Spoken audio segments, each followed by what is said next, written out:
একটু সামনে আয় তো। আচ্ছা, আমি একটু আসতেছি, দাঁড়া। তোরা এই ক্যাম্পাসে কিসের আন্দোলন করো? অন্যায়, দুর্নীতি, চাঁদাবাজির বিরুদ্ধে আন্দোলন। কিসের অন্যায়, কিসের দুর্নীতি? ক্যাম্পাস থাক থাক না। প্রিয় দর্শক, চাঁদাবাজি ও দুর্নীতির বিরুদ্ধে কথা বলতে গিয়ে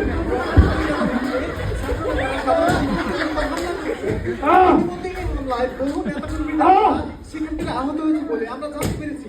আমরা আরো জানতে পেরেছি যে এই হামলায় বহু নেতাকর্মীরা সম্পৃক্ত আছে বলে সাধারণ মানুষ মনে করছে। দর্শক, শেষ আজকে দোষটা বেশি হয়ে গেছে। আমাদের সঙ্গেই থাকুন, পরবর্তীতে দেখা হবে আপনাদের সাথে। রঞ্জু ওঠ, রঞ্জু।